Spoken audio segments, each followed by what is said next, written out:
Bakit gustong-gusto mo yung tuyo? Ha? Ba't gustong-gusto mo yung tuyo? Ayoko ng maarte. Gusto ko yung kinakain lahat. Kagaya ni Tito Mars. Hindi ko kagaya. Ang arte-arte. Ba't ano bang inaano niya? Sa jeep nga eh. Oh. Credit card yung inano. Binabayad niya? Imbes na barya. Ano ba dapat? Pero hindi ano. Ano? Sabi niya ano daw. Ano? Buti pa daw yung sa ibang jeep.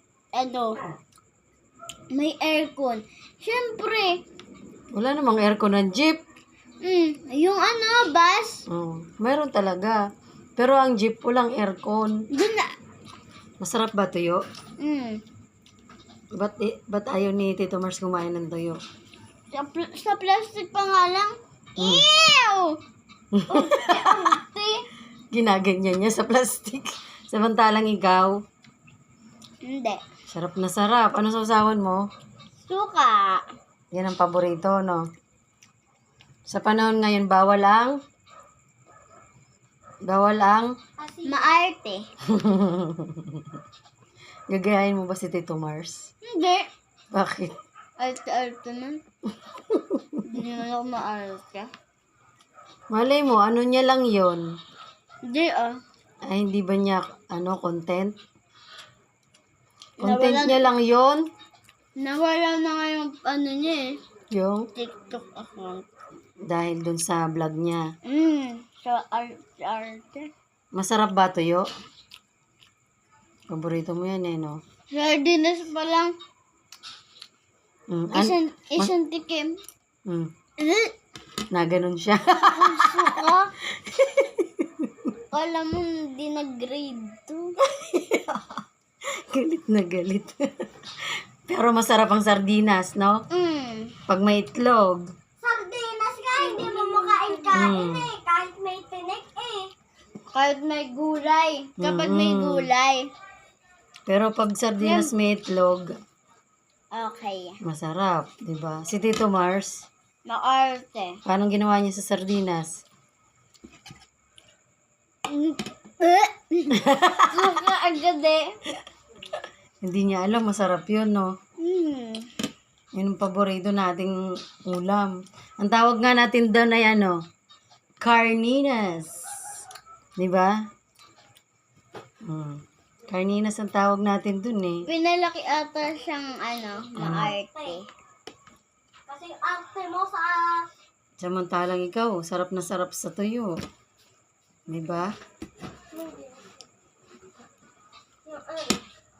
Yun ang pinakamasarap na ulam sa lahat, no?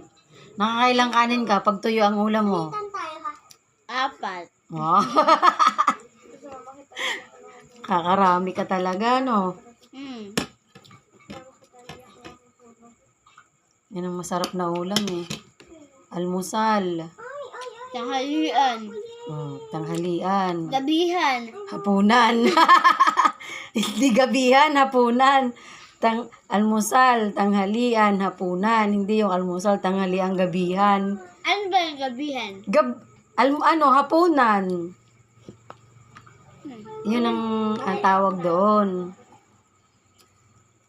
Kahit anong oras pwedeng ulamin ng tuyo. Di ba na? Ano masasabi mo kay Tito Mars? Ano? Maarte siya. Parang hindi siya pinanganak ng Ano? Sinasabi niya, pang mahirap daw yung sardinas. Hindi naman. Sa tindera pa nga lang, dirin-dirin na siya Dirin-dirina? Bibili siya ng tuyo.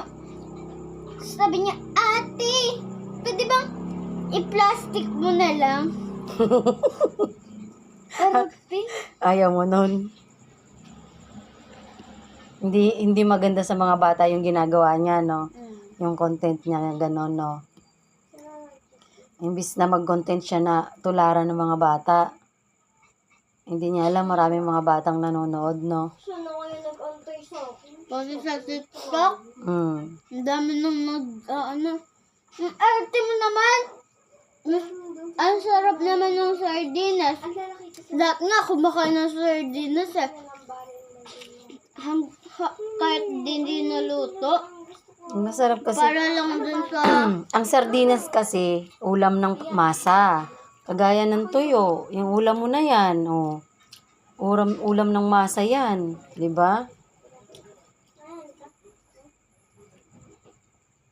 Kala kasi ni Tito Mars, pag nag-content siya ng ganun, yung mga kabataan na tulad mo may matututunan sa ginawa niya. Meron ba? Wala. Wala. Bakit walang natutunan ng mga bata sa content niya? Kasi, kapag Tinuturoan niya. naaarte, Oh. tinuturuan niya ng maaarte yung mga bata, kaya ayaw na ng mga bata ng sardinas. Dahil sa ginawa niya. Kasi sinabi niya kasi na,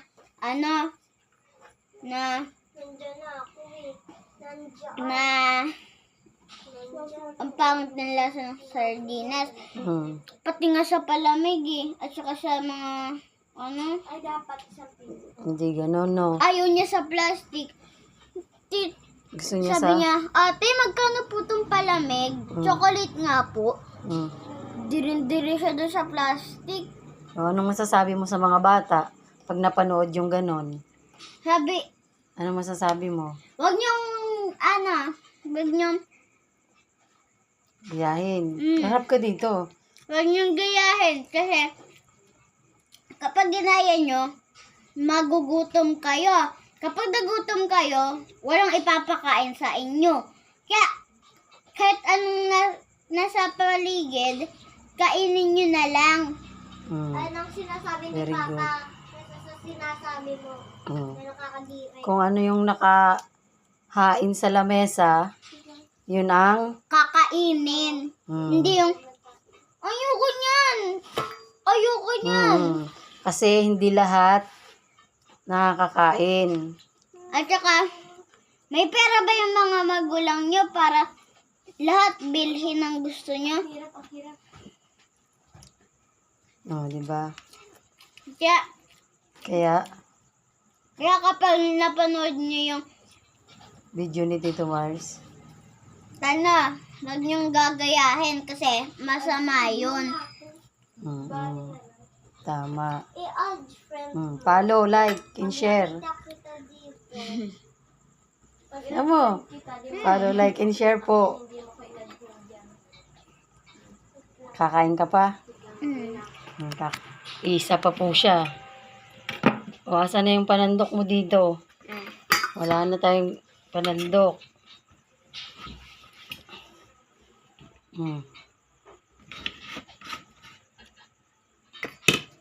Basta ang ulam ay tuyo, nakakarami si Ayesha. So, yun nga sinasabi ni Ayesha. Yung mga content na gano'n ni Tito Mars, pag napapanood ng mga bata, ay wag gagayahin kasi masama. Magugutom pa kayo. Kung anong mayroon sa lamesa ay Kakainin.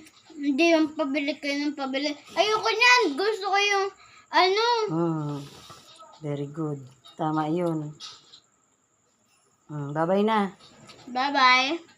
Kakain muna ako. Kakain ka muna.